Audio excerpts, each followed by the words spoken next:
This is Drew with Boomer Music Company, your band and orchestra experts since 1976.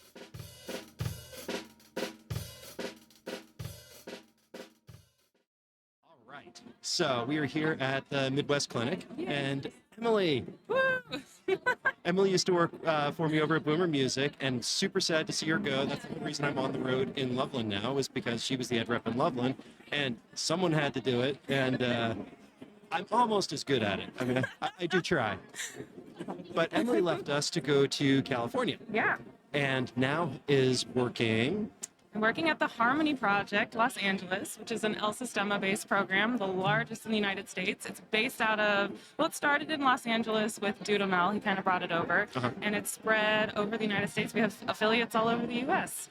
And what do you do? What exactly? Because what I'm trying to do here is highlight non-performing careers in music. Yeah. And obviously I've had several of those in my lifetime as well. And I think it's fascinating what you're doing. So explain, how it's not performing, but it's still in music and you can still perform anyway. Yeah. It's great. It's a lovely balance of a lot of things. I originally, with nonprofits, I found that often one job morphs into several other opportunities, and you can take on as much as you really want to do within the organization. So I was originally hired to manage all of their instruments and inventory. We have about 4,000 instruments. That's insane. Yeah. And I basically sent in a resume, and my interview was in the instrument closet, as they called it. And my boss was like, basically what I need you to do is fix this. What kind of instruments? Band, orchestra, everything? Orchestra, everything. Guitars. A lot of our instruments are donated. So we even have like an air hu, banjos, anything. We have it. Any Alp horns? No, that's the one thing we don't have. Just put out a call for that. So that's what I started doing. I used my knowledge from working at Boomer, connected the organization with different reps and manufacturers so we can get, better product for less money, because when you're nonprofit, money is always the issue, and you always want better quality stuff for your students. And then also just really making the process of managing the assets a lot more efficient, putting processes in place, because really there was nothing. People were just like grabbing stuff, and then we're like, where's our stuff? Yeah. So tracking it and all that good stuff. And then about a semester into working there, there was a position kind of available in programming. So the way that the Harmony Project works is that our students have group classes twice a week for 1 hour with a freelance, performing, somebody who performs in the area. 1 hour of class on their instrument, and then on Saturdays they have ensemble. And we really listen to the communities that we're in, because we're all over Los Angeles. So it can be band, it can be orchestra, but we also have mariachi, drumline, Oaxacan banda. Really, what the community wants to hear is what we do. And so I thought that was really cool. And I'm a people person, so being in a closet with instruments all day, while it is really satisfying to organize things and put processes into place, I was really missing, that interaction, especially with students and teachers. So yeah, there was a job opening within programming that happened. And so I went to my boss and I was like, do you need help? And she was like, how much do you want to help? And so I transitioned. I still manage all of the instruments, but I transitioned into a programming role. So I was co-managing our site in Hollywood, which is a full orchestra site. And so that kind of entails, you're kind of like the principal of a school is what I can best relate it to. So I really work a lot with the teaching artists, and also families and building community at the site, attendance, discipline, all that kind of stuff, like organizing concerts, recitals, outreach, that kind of stuff. So I did that in Hollywood for about a semester. And then I transitioned because LA traffic is a huge thing. Sure. I live right on the edge between Orange County and Los Angeles County. And so my commute without traffic is about 45 minutes to work. But I'm always driving with traffic, and it can be anywhere from an hour and a half to 2 hours. So my 8-hour day quickly became a 12-hour day, which is just very long. And so an opportunity opened up a lot closer in our sites in Paramount, Compton, and Linwood. There are 3 a lot smaller sites, and they're starting in the elementary level, so it's 3rd to 7th grade is kind of where they're at, and that's my jam. I love upper elementary school and middle school. And so my boss gave me the opportunity to, it didn't make sense for me to drive all the way to the office and then double back. I would be spending my whole day in traffic, basically. So she said I could work at home in the morning, and then I'd only have like a 20-minute or 30-minute commute to site. Yeah. And then turn back home, which is great, and then just come into the office occasionally. So I started working in Paramount, Compton, and Linwood, and my main objective at first was to all of these sites are run differently and are funded differently, but they're all within like 10 minutes of each other. So she wanted me to see where there was opportunity for collaboration, because we could have a smoking band program in these 3 little sites, especially if we are there for a while and grow it. And so she wanted me to see how we could grow it, especially because it was a band program and I have a band background. Right. Well, let's talk about your background, because where you're at now, how did you get there? I mean, I know you're a horn player. Yeah. Where did that start, and why? That started in 7th grade. So this is embarrassing to say, no offense to my double reed players out there, but my first choice was oboe, my second choice was bassoon, and my third choice was horn. How did you end up on your third choice? I mean, certainly around here, if anyone wants oboe, the answer isn't yes, it's hell yes. Yeah, so surprisingly, nobody else in my class wanted to play horn. We had an oboe player and we had a bassoon player, but nobody wanted to play horn. And I remember going into the band office, and my middle school band director was a trumpet player, and he played the horn, and it was just like amazing to me. Uh-huh. Looking back, probably sounded like a trumpet. He's probably trying to blow the horn straight, but I get that criticism every time I pick up a horn that I play it like a trumpet player, which of course I do. yeah. Now, where was this at school? Where were you? This was at Lakeview Middle School in Kansas City, well, in Riverside, Parkville, north of the river. And so he gave me a horn mouthpiece, and I could make a buzz, and he was like, yeah. And my parents had put me in piano lessons starting in the 3rd grade, so I think the fact, later in life, now that I have done many rental tryout nights and whatever, now that I know that he knew that I had a piano background, it made sense that he was like, yes, this works, you should play horn. And a big selling point to my parents was that you could rent a horn from the school for $75 a year. As opposed to... Yeah. So that's how it all started. And programs like that still exist, that schools do that for the larger and more expensive instruments, and that makes sense. And that's an incentive to get people to at least try it out. Yeah, exactly. So that's where it began. That's where it began. I came in on your story when you were at CSU. Yeah. So how did you get from Kansas to Colorado? Yeah. I loved horn and had a knack for it. I loved band. Once I got to high school, I wanted to get as involved in music as I could. So I started playing piano and jazz band, and just basically anything band I could do. Any sort of youth symphony, any sort of youth band, any sort of, chamber music, musicals, whatever. I would do it. I just loved playing music. I always tell my students, like, when I was in high school, I really didn't practice that much. I just played all the time. Yeah.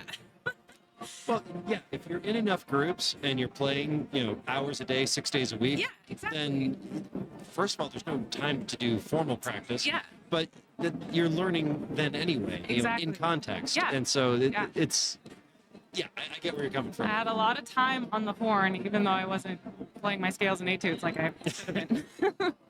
And eventually my band director convinced my parents to get me horn lessons. And I was very lucky to have a really good horn player in really close to where we lived. She had graduated with a master's from ASU. So she knew what she was doing.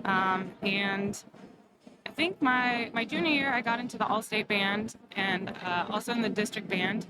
And everyone that was ahead of me going into my senior year had graduated. And so I was like, this is my year. I'm going to be first year in district band. Well, I put so much pressure on myself, I got super nervous. Oh, no. Bombed my audition.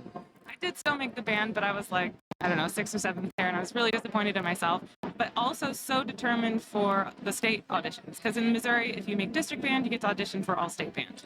Massachusetts was the same way.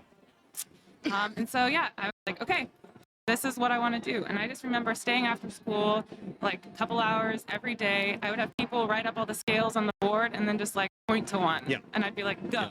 And I played my etudes, I don't know, millions of times leading up to that. And I ended up being first year in the all-state band.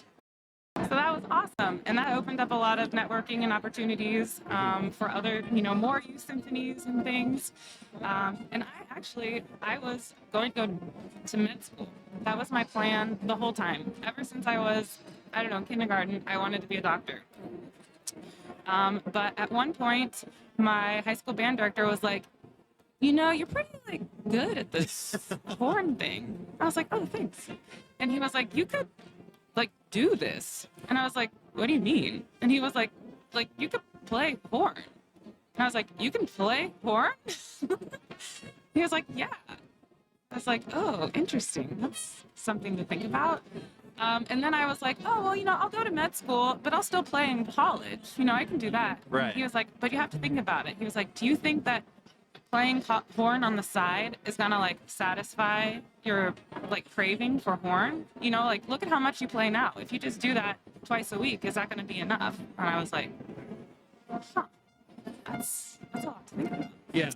Yeah. So then I threw my parents a huge curveball. I was like, Mom, Dad, I'm not going to med school. I actually want to go to Sweden for a year. So I'm originally from Sweden. My mom is Swedish. My dad is American. And I basically, at this point, didn't really know what I wanted to do. I realized that a lot about music was networking. A lot of the youth symphonies and things that I played in was because I played in another and I knew people, and it just, especially in the horn world, everyone's in need of a horn player. So it just kind of that's the way it works. But a lot of that networking in high school is done by your band director. Yeah. And so I was like, okay, I need to prove to myself that A, I can practice, even if I don't have all these ensembles to play in, and B, that I can network for myself. Because I feel like these are two things that I need to be able to do to play horn. So I moved back to my hometown in Sweden, and I made a connection with the local music school there. And I said, hey, can I use this place to practice? And they were like, yeah, totally. So I'd go there every day and practice, and eventually, got involved with the teachers there and the students there, started playing in the community band, started playing in a local orchestra, got involved with the music school, and after a year, I was like, okay, I think I came here with nothing, and I'm now playing in all these groups. I practice consistently, I feel pretty good about this. And my plan was to audition for the Royal Conservatory in Stockholm. And I went up there for the audition, and I quickly realized that everyone who was going to play horn there very much knew everyone there and the horn teacher, and had an in. And I was a total outcast. I showed up, and everyone was like, who's that? And so I quickly felt like, ooh, this is icky. I don't like this. Luckily, when I had been in Kansas City, very fortunate to have the University of Missouri Kansas City Conservatory in my backyard, and had a lesson with the horn teacher there, a wonderful woman named Ellen Campbell. And she had said, if you ever change your mind, let me know. We'd love to have you. And so I did very late in the year, because in Sweden you don't, audition for school until way into the spring when everything is already settled in the United States. So I sent her an email, and I was like, Ellen, I kind of want to go to UMKC. And she was like, come on over, no problem. So I started going to the conservatory at UMKC. Awesome. Yeah. And graduated.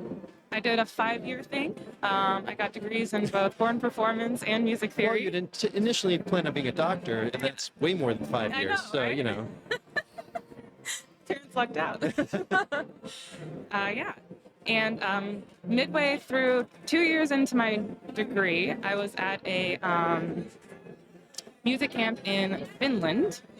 And I got the Of course you were. Yeah, of course I was. So Ellen, my professor, she had a poster in her room of the Lieksa brass camp in Lieksa, Finland. And I was always very intrigued by this. And it was I think from 1991 or 1992. And she was like, yeah, it's this great camp. They're still doing it. It's in the middle of nowhere, Finland, really close to the Russian border. And she's like, if you ever get a chance to go, you really should. And so I always in all of my lessons, would see this poster, and I'm always like, I wonder what that, I should go to that. And it was the summer of 2011, I started playing with the Fountain City Brass Band. I had heard them in high school, and I remember exactly where I was sitting in my high school auditorium when I heard them play and what I was wearing. And I was just the most amazing sound I had ever heard, and the most amazing brass playing I'd ever heard. And I remember turning to my mom and being like, I want to play with them someday. So I started, one of the things that I did in high school was they had a youth brass academy. And so I started playing with them. And eventually in 2011, they were doing a European tour. And I was going to Sweden that summer. And one of their horn players had to like back out last minute. And they were like, Emily, you're already going to Sweden. You just want to like come to Europe?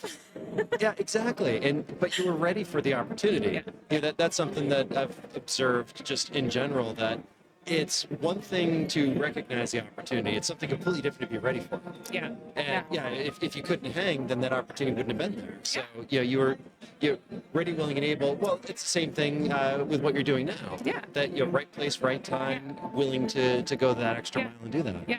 I feel like no matter kind of my mantra or one of my things in life is like the universe will present the opportunities. Yeah. You just have to be open to it. And sometimes they're really unexpected and you don't think that like it's going to lead to anything, but if you're like receptive to it, it can lead to like incredible things. Well, it's like an improv comedy. They always say, if when you're riffing and doing that, never say no. Yeah. You have some, because no closes off possibilities. Yes opens them. Yes. Yeah. But yeah, the way that I've heard it said is opportunity will knock, are your bags packed? Yeah, exactly. Because if you're not ready to go, it just doesn't matter. Yeah, exactly. So one little twist with brass band is they don't actually have French horns. No, they don't. They I played in one in Fort Myers. Yeah, that was an eye-opening experience because they don't have trumpets either. Yeah. They have this obscure little instrument called the tenor horn. Yep.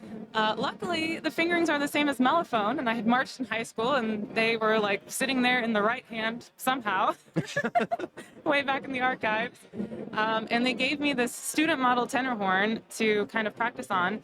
It was like, I don't know, 2 days into practicing, and a valve guide broke. And I quickly learned that it's hard to get British valve guides in the U.S. So that kind of had to sit for a little while until they were done using the horns for the concerts they were doing, and then I got a nice Besson Prestige to work on. And I was quickly thrown into brass banding and the world of test pieces, which is higher, faster, louder, and some of like the most technical stuff I had ever played as a horn player, but really satisfying to double and triple tongue and. And that stuff, I mean, depending on the repertoire you do, what we did with the Southerners brass band that I played with was just a lot of modern stuff. Yeah. And we even did an arrangement of the Sasan Organ Symphony. Yes. Which was, I love that. it was fantastic. It's great in brass band. It really is. You look at it like, oh, it's all strings. Like, no, it's not. No. No, it actually sits better in brass, in my opinion. Totally agree, but everything sits better in brass, in my opinion. My biased opinion. So went to, did a tour with Fountain City in Europe for like 2 weeks, 10 days, I don't know. Went to Sweden for 6 weeks to see my family, and then went to Lexa Brass Week for 2 weeks. And while I was there, I got the very unexpected news that my dear horn professor, Ellen, had passed away all of a sudden. But I kind of felt like very at peace with it because I was at this obscure brass camp in Finland that I only knew about because of the poster in her office. And she had always told me that I need to go. And I felt just like, this is where I'm supposed to be, like this is as tragic as it was, like this is the universe telling me that it's okay, So then I went back to school, had a crazy year of, interim horn teachers while we did a call to try to find someone last minute. I mean, this was like July, August, so it was really quick to try to find somebody to come in. Yeah. And then I was so fortunate that they hired Marty Hackelman as a horn professor. It's crazy. And then I was wrapping up my horn performance degree, but I loved Marty, and I saw, what an opportunity it was to study with him. And I also loved theory, and I was like, oh, if I tack on a theory degree, I get an extra year here. Such a nerd. I know. So I tacked that on, and I had a great time at UMKC. Graduated. And I knew that I wanted to do a master's, but had no idea where I wanted to do a master's or with whom. And with wrapping up a theory degree, it involves like a big capstone paper and presentation, and there was no way that I was going to be able to like audition for grad school and do a good job in the middle of doing all this theory work. So I was like, it's fine. I need a palate cleanser. I need a year off from school. So I worked 3 jobs. I was a bartender, I was a barista, and I was a kickboxing instructor, all at the same time. I always thought you could kick my butt. Yeah. But I was still involved with the studio. I played in a horn quartet, the Hacklemaniacs, we called ourselves. That's a great name. And so one day at studio class, John McGuire came in and was doing a master class. And I remember sitting and just thinking like, yes, yes. Like, this is everything that I feel like I need to hear. You know, like, this guy gets it. And he was just a very nice guy. And also, Cindy, who plays in my horn quartet, she had gone to her undergrad where he was doing his doctorate and knew him. And so we made a trip out to Colorado for the first time together to see John McGuire. But getting back into those networking and connections and just how everyone knows everyone. Exactly. And really quickly fell in love with Fort Collins. Definitely felt like the mountains were calling, and like it was. I've seen that bumper sticker too. Yeah. But they really were. And so then I made, a couple of more trips out to Fort Collins and auditioned for him. And he just happened to be looking for an assistant, had an assistantship open. And yeah. Again, opportunity knocks, and you were ready for it. Yeah. And he was like, could I have your resume? There's a music store in the area, a really great music store. They're hiring, I think. And I was like, oh, okay. And I was like, do you want like my music resume or my other job resume? And he was like, I think your other job resume. So I sent it to him. And I actually had an interview lined up at an olive oil tasting place in Fort Collins. I think I know that place. And then Boomer Music called. Yes. And I was like, oh, yeah, I'd much rather do that. And so I went in and I interviewed with Brad. Yeah, I was going to say, I don't remember who interviewed you. Brad and Carlene. Okay. Yeah. So I don't know what I was doing that day, whatever. Yeah. But they know how to interview. Well, no. I'm unfair when I interview. Carlene criticizes the heck out of me for that one. But, I mean, I'm looking for personality. Looking for someone that can hang and that can be a part of the team and we all get along with. And you always fit that. I mean, it was just always so obvious from the beginning that was going to be a great fit. Yeah, and it was. And as I keep saying, I was sorry to lose you. I was sorry to go. I love Boomer music. I always will. So then I started at CSU and working at Boomer Music part-time. Yep. Practicing all the time. As you do. Playing a lot of horn. Had a great time. Did go up into the mountains a lot. Uh-huh. So that was all the performance stuff. Yeah. But then that led away from performing as a career. Mm-hmm. What was the thought process behind that? Working at Boomer, I quickly realized that there was a huge side of the music industry that I didn't even know existed. Good. I was afraid you were about to say, working Boomer, it soured me to playing. No. As an aside, here at Midwest, Emily's part of the Athena Brass Band, and so they're going to be performing tonight. So yeah, she's still very, very much playing her horn. Yeah. No, but it was like this whole world that I had never thought about, that nobody had ever said anything about, that I never even thought, like, of course we buy horns. Where do they come from? They have to come from somewhere. Yeah. We buy valve oil, we buy strings, people rent stuff, but I'd never made that connection. And so being there, it was like it combined a lot of the things I was interested in. Like, part of me had always seen some businesswoman. Like, I wanted to be that. But I also love music, and I love kids, and I love networking, and I love people. And this was just like a perfect marriage of all of those things. Yeah. And then after I graduated, this road rep opportunity opened up. And that was just so much fun. And I really commend you. I feel like you gave me the keys to a van and a map of Wyoming, and we're just like, go. Yeah. And I needed that. I don't think I had the confidence until I was like, oh, Drew trusts me. Well, and that comes, and I think a lot about this kind of stuff. My mentor, when I was doing orchestra library stuff, Clint Newig at the Philadelphia Orchestra, he did the same thing with me. He would give me a project and say, here's what I want. He wouldn't tell me a thing about how to do it. So he was at the time working my first summer on the critical edition of The Planets that Countless published. Mm-hmm. And a lot of that artwork that's in there, especially in the timpani part, I did. But I did that on a photocopier and hand wrote it.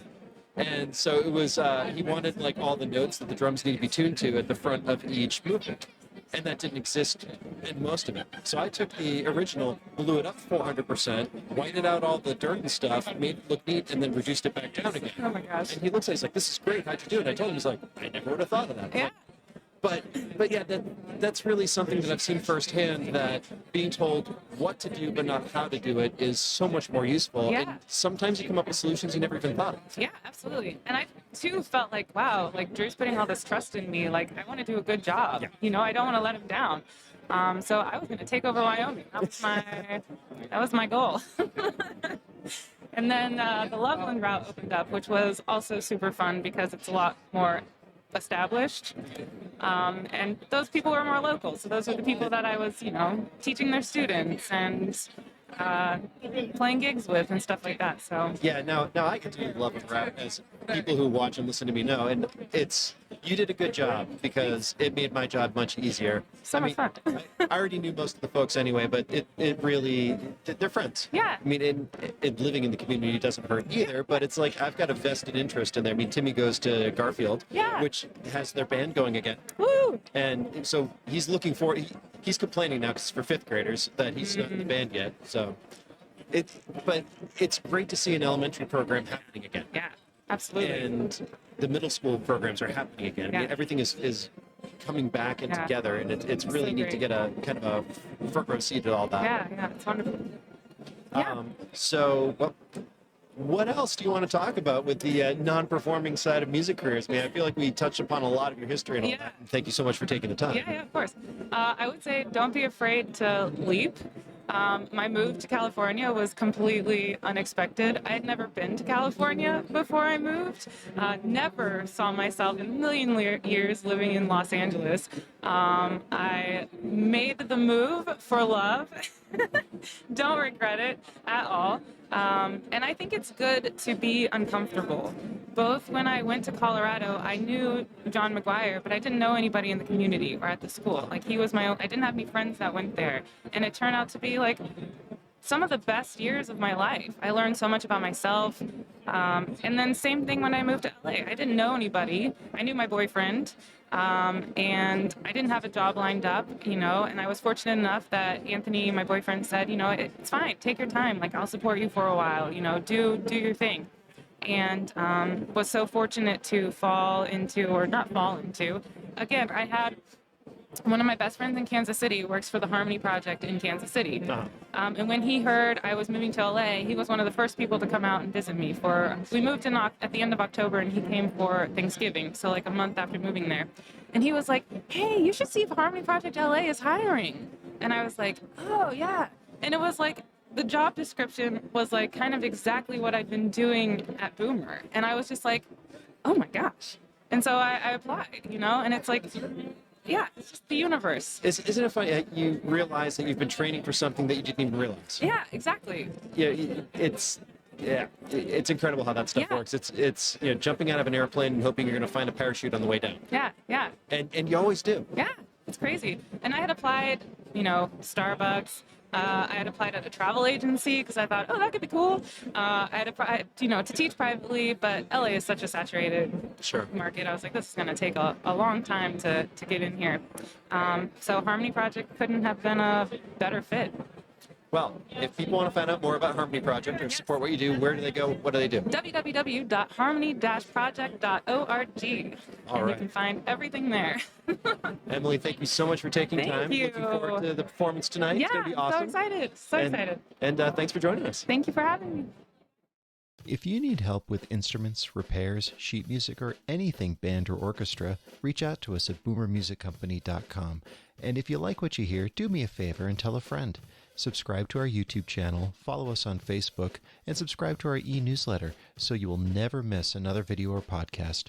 This is Drew with Boomer Music Company. Thank you for listening.